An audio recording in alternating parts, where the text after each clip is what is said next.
Namaste and welcome, dear listeners, to the Iowa channel Astro in with Avi. Oneness in astrology and spirituality. Bringing in awareness by Abhi, that's me. So please make sure that you are sharing this content. The content that you think that somebody close to you might need to have an insight on. Somebody that you think deserves or needs such kind of information. Then I humbly ask you to share it, because this kind of information somehow it's very difficult to punch in to do research on. I find, it's so strange that as human beings, we know we need help in certain thing, but it's very difficult for you to seek that help. It's the ego.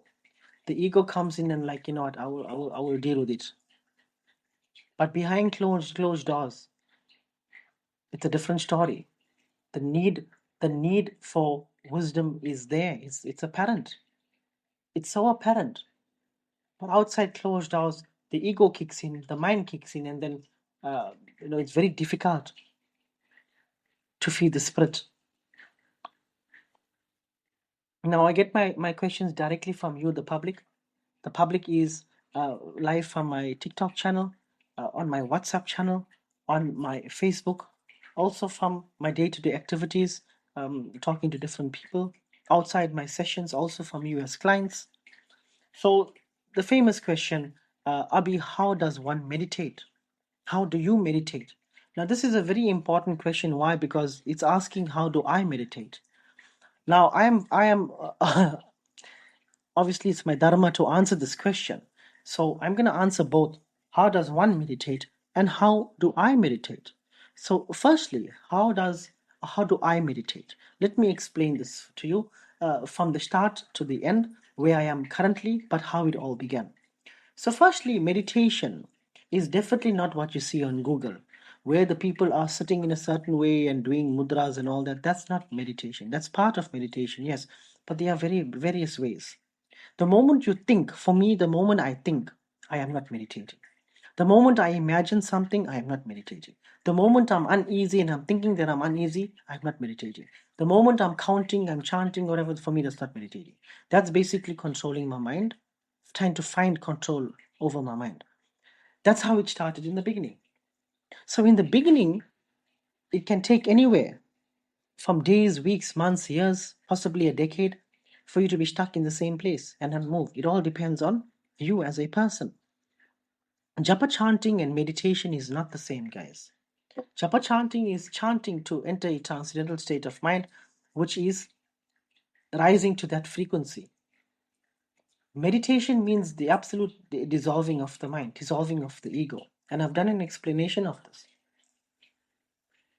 So I started meditating by thinking japa chanting. Now, for me, guys, I'm explaining my awareness on this. It might be different for everybody else, and we respect everybody's own awareness, right? So I have to answer the question though based on my awareness. For me, I used to do a lot of japa chanting, which I still do as well. Do I consider this as a meditation? No, I consider this as bhakti yoga. This helps me build a relationship with my higher power. It helps me connect to that frequency that I'm vibrating on, or transcending to. But on the other hand, how I started meditating, it started from bhakti yoga. I started meditating from bhakti yoga, and bhakti yoga is something that I've been doing from 16 years of age. Every morning I would do my mantras. Every morning I would do my with the incense stick, to the chanting of mantras and connecting with each deity, or connecting to each deity who is responsible for certain things in which we call life, who has certain responsibilities. So I will connect to each and every deity every morning, and over a considerable period of time. Also at night, I would do the same thing, but the only difference is at night I will do it in my head, whilst in the morning I will do it physically in front of each deity. And over a considerable period of time, I realized that I can connect to my higher power without being physically in front of any deity in statue. I could connect to it very easy.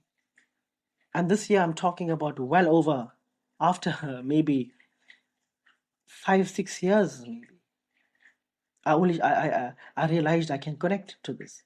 Yes, it was a long time, but I'm doing this for from 2002 or three, actually from 2003. So this marks like what, 22 years, I think. Eh? Hmm. So at night, I would connect to each deity and I would pay my respects, my gratitude. I would be grateful for everything that each deity is responsible for, and I'd pay my respects in my mind. Now, this year helped me to transcend, helped me to rise in frequency. And then I started to perceive more. I started to know more. It's a knowing. You start to know or see. It's the third eye. It's the stimulation of the third eye. I started to see and know more. And from there, now this is where it gets very interesting. From there, I could connect in seconds to any dimension that I needed to. Obviously, not all the time, but I'm just saying, in some cases, in seconds, and in some cases, in 2 minutes, some cases, in 1 minute. In a lot of cases, it takes me, in average, maybe 3 to 5 minutes, and I can connect. Why? Because it's all done over a considerable period of time. Now, Bhakti Yoga is a kind of yoga. Sadhana is a kind of yoga. Sadhana is what you're asking me, meditation. So I started meditating at first at different deities, chanting, japa chanting. I started connecting with them, with their dimensions of existence. And I started exhibiting their characteristics. Depending on which dimension that you transcend to, you start to harness that energy. But then, because I practice astrology. I'm passionate about astrology, numerology, the study of numbers, theology, um, astrotheology, moonology. So there's different times in the day where I would just connect to the planets. I would just connect to numbers. This is a form of different kinds of meditation. It's bhakti yoga. I'm devoted to these dimensions of existence. But the true meditation is paying attention. We're actually not paying attention, but just being aware of what's in front of me. Like the plants. I'm aware of the plants' relationship with me, the oxygen that they give off. There's a constant transaction happening between me and the plant. I'm requiring its oxygen and it's requiring my carbon dioxide. This is something that I got to bow down to, because without any plants, how will we survive? So immediately I'm bowing down to the plants. Same with the soil. Without the soil, how will I eat? Without the soil, my body is a build-up of soil. My body is a build-up of the sun. Without the sun, how will I eat? How will the plants survive? What will I eat? I bow down to the sun. I bow down to the soil. I bow down to water. Now, these are things that I can see. It's very important to pay attention to what you can see and be grateful for them. No point looking up in the skies and paying attention to what you can't see and then forming your own images in your head. But once you start paying attention to the things that you can see, you start to stimulate the third eye. Once you stimulate the third eye, this grows like a muscle, and you'll be able to perceive the things you cannot see normally with your two eyes. This is meditation for me, one part of meditation. And this is how it gets even more interesting, because from here, continuously being grateful for the things that you can see. Oh yeah, I can see. For me to get into a state of sadhana where to kill the mind or to kill the ego, it's very simple. It's breath work at first, rubbing my hands, the right hand side, the sun, the left hand side, the masculine, the thumb and the four fingers on either side, the fire, the air, the space, the earth and the water. All fingers touch each other, the sun and moon. I rub it together to create some heat, to charge up the system. I sit in a comfortable posture. This is in the beginning stages. I sit in a comfortable posture. I observe the breath going inside the nostril, the white, clear, pure energy going inside the nostrils, and I observe the dark, heavy, toxic energy coming out the mouth. I do this for 10 times. Once I'm done, I'm already in a state of peace. I'm already peaceful. The mind is not thinking too much. Then after a few seconds or maybe a few minutes, my mind starts to wander this way and that way, and it's okay. I pay attention to where the mind is going. I do not get entangled with where the mind is going. And after a while, between 10 to 15 minutes, my mind becomes absolute nothingness. Now, this is where I can chant Om Namah Shivaya in the beginning, Om Namah Shivaya. And it's not Om, it's Namah Shivaya. It's like when you're opening your mouth, and you're closing your mouth, So it's Namah Shivaya. So it's It's like you're opening your mouth and closing it. Om Namah Shivaya. Om Namah Shivaya. So I'm trying to give you I don't do it verbally, but after some time when you're doing this, you'll start to hear your core, the voice of your core. You might get scared at first. It is very loud, but this is what started to happen. I started hearing my core, the sound of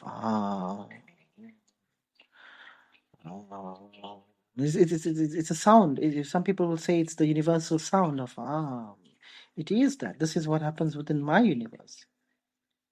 Whether it's happening in the entire universe, that's not what I'm concerned about. I'm concerned about my universe. That's what's happening in my universe. Universe is you, and the verse. What's the verse of you? The verse of you is You will hear this within you. Look, this was in initial stages of me doing conscious sadhana. Over time, you will start to be in a meditative space unconsciously, and this is the state that I'm in throughout the day, because I'm involved in readings. I'm doing different kind of readings.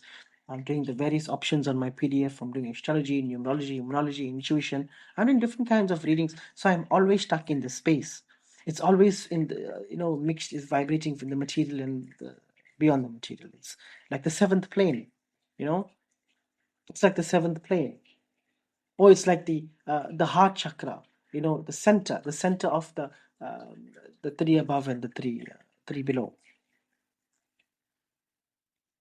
I'm always in that dimension of the heart, or let's call it the seventh plane. Now this is how you meditate. At first, and over time, it becomes an unconscious happening. Meditation for me means that my mind is surrendered. I have a thoughtless thought. I'm in a state of ecstasy, absolute nothingness. And when I come out of meditation, if I'm actually engaging in conscious meditation, I'm peaceful after that. But in unconscious meditation, which I am in all the time, most of the time of my life, when I'm awake, um, it's unconscious, and I mean a thoughtless thought, and it's the best feeling ever. And I can tell you, something that doesn't cost you anything in life, why would you not do it? I'm a strong advocate for meditation. Meditation is the key to unlock all the crap that you go through. Meditation is the key to get to wherever you want to go in your life. Meditation is the answer to everything. Om Namah Shivaya. Jai Shri Krishna. Jai Shri Ram. God bless you all.